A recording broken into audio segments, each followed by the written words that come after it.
welcome to the CBS Eye on Money show. It's Thursday, June 23rd. Mark, just like you said, the time between Memorial Day and 4th of July, it just zooms by. So, you know what we haven't talked about? How was your first trip ever to Cape Cod, Massachusetts? It was very nice. It was we had a very good time. Theo surprised me. Like, he was all into going into the water and playing on the beach and building sandcastles. He had a great time. Oh, that means he's ready to come visit Aunt Jill soon. It's funny. Theo typically gets up at 6 a.m. You know, him sleeping beyond 6 is very, very rare. So after that first day being on the beach that night, he passed out. As soon as he hit the bed, he passed out. He did not wake up until 8:45 the next morning. Oh my God, that's amazing. Do you think that would happen to me if I went to the Cape? No. All right. Okay. Just checking. When do we teach him how to swim? We can do that now. Basically between 3 and 4 years old is what we've kind of heard. My sister, with her oldest, did one of those like baby swim classes in New York City, which were very all the rage, I think, in the early 90s. And she called me up and she was traumatized because she went to like whatever the Y, like the Y or the JCC near her. They literally take an infant and submerge the kid. My sister freaked out. She's like, my baby. To tell you the truth, Emily, of all those three nieces and nephews, the only one who really is a strong swimmer. The other two didn't do that, and they're not so great in the water. I'm not great. No way I'm going out far. Forget about it.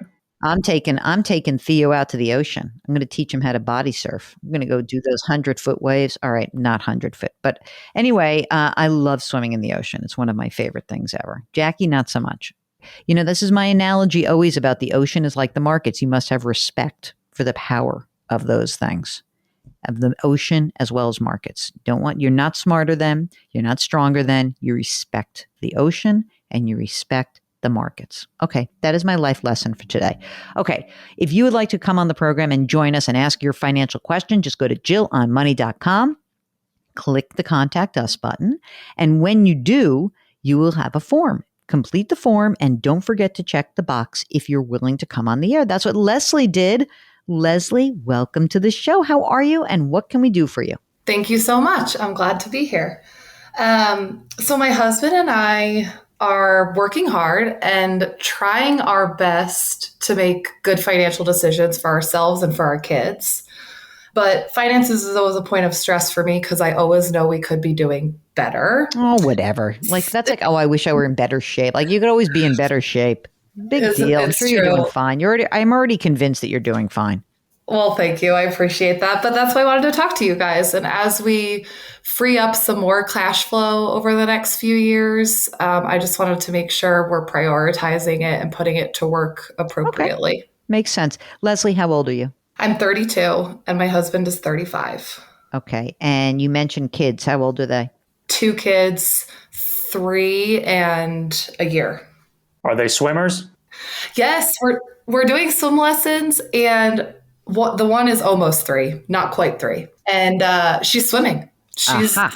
Yep. And is it scary in that moment where you're like, uh-oh, here they go? No, I'm like the proudest mom. I'm like jumping up and down, tears in my eyes, really overly proud. Oh, that's so cute. I love that. Now, wait a second. You live in Colorado. I didn't mention that. So do they ski? Mm-hmm. Yeah, we did start the oldest, the 1-year-old, not quite yet, but they're going to, if we have anything to say about it. You're going to have to be able to teach Theo how to swim and ski. All right, Leslie, how much money do you make? We make $220,000 before bonuses. What are the bonuses? And be conservative. Like, what can you usually count on with bonus?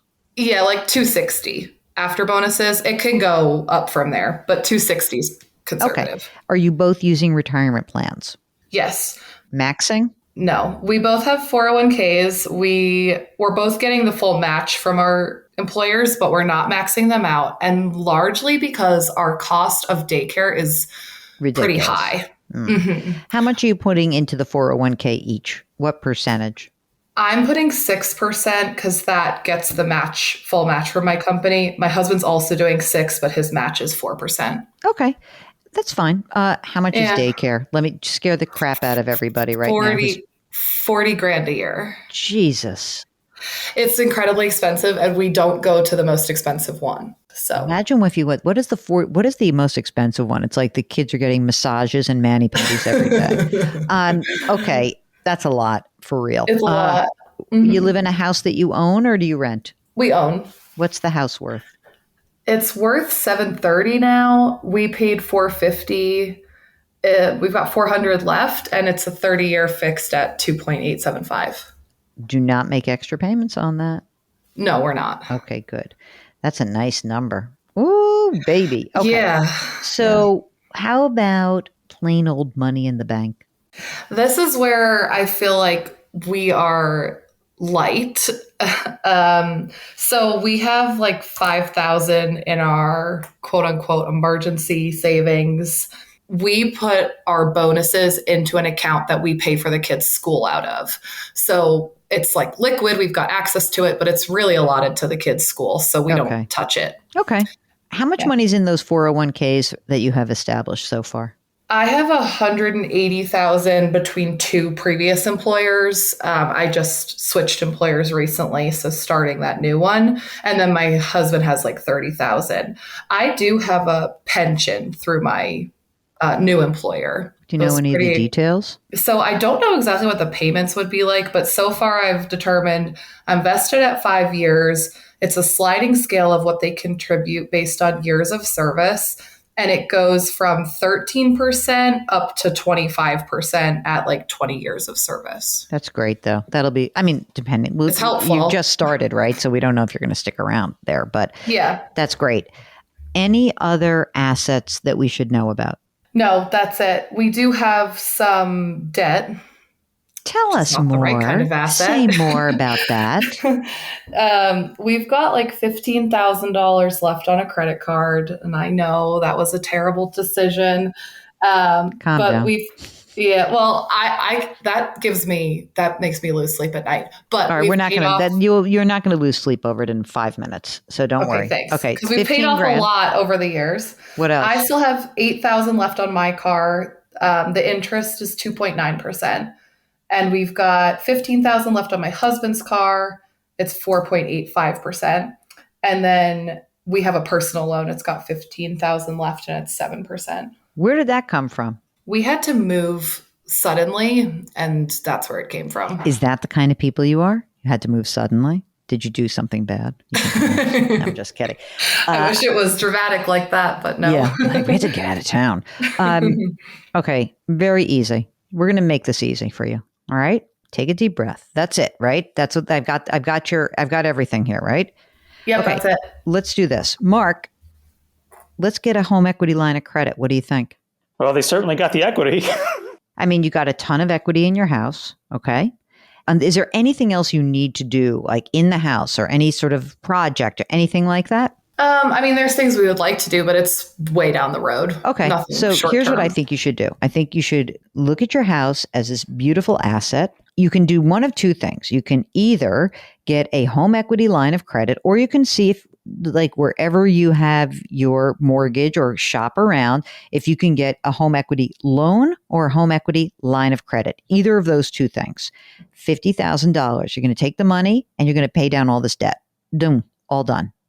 Literally in a minute, like it's all done. And then you're going to make the payments on the home equity line of credit or the home equity loan. That's what you're going to do. And we're going to hopefully replace one type of credit with another. Now, the only one that I'm not so sure you should pay off is that $8,000 car loan, because it really depends on what is the interest that you would be charged for either a home equity line of credit or a home equity loan. That's what I'm not sure about. But that's the only one that I would say is like a maybe. You would take the money, you would pay down the credit card debt immediately, the 4.85% car loan, and the personal loan at 7%. Mark, do you think a line of credit or a home equity loan? It kind of depends on what they are offering, right? Yeah, if I had a choice, I think I'd probably do a line of credit. Yeah, me too. All right. So I think you should go to the bank and contact them and say, here's what we want. We want to pay off this debt. And we want to use the equity in our house to cash out, and we're going to do that. And then find out what the loan is. And if there's any of your loans that are outstanding, which are more expensive than the line of credit, boom, get rid of it. Okay. Now, what you must do immediately after you make that happen is you now must allocate, like, what would you guess is the amount of money that is going to pay these debts down every month? $1,000? Yeah, I would say maybe like 1,400. Okay, so now what you're going to do is that $1,400 a month, you're going to take that $1,400 a month and you're going to say, we'll see what the home equity line of credit's going to be. But so you're going to take some extra money and take the money that you need to make your, whatever that home equity line of credit minimum payment is going to be. It's going to be less than 1,400, but you want to make a substantial payment. So even if you said like, all right, on the outstanding car loan, I'm going to make, what is that car loan payment, that $8,000 at 2.9%? You know how much that costs every month? Yeah, it's $450. All right. So you're just going to say, I'm going to put $500 a month on the car loan. And then of the $900 that is now freed up, you're going to say, I'm going to take some of the money and put it on the home equity line of credit and make put some amount of money in your bank account. We got to beef that up. Right now, you do have about, what'd you say, about $1,000 free each month? Yeah. So then maybe just keep using that 1,000 and take everything that they save from paying off the debt and put that towards the credit. Done. I like it. I like that. I think that's great.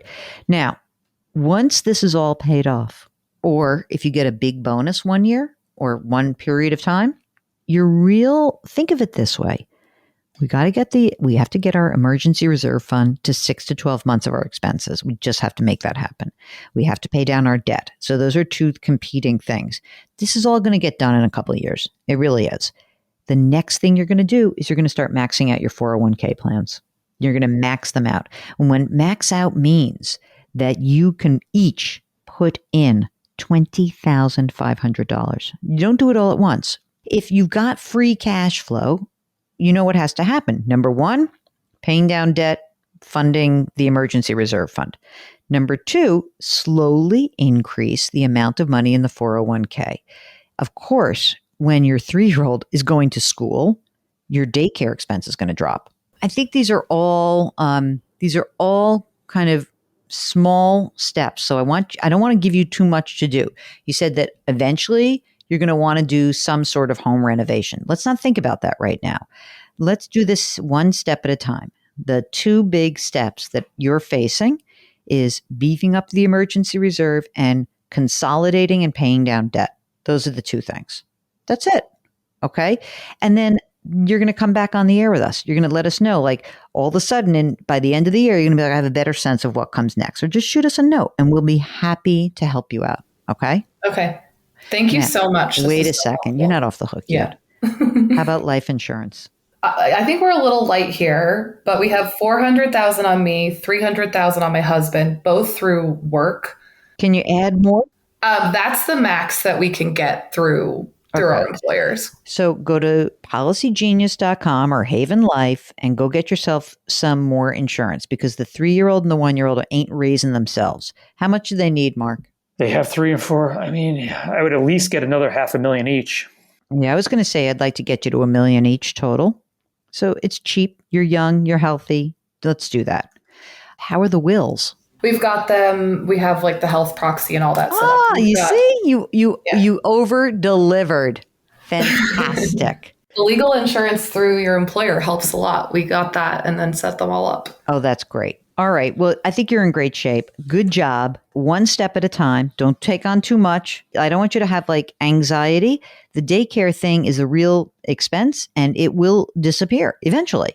It's just, it sucks when you're in the middle of it. It really does.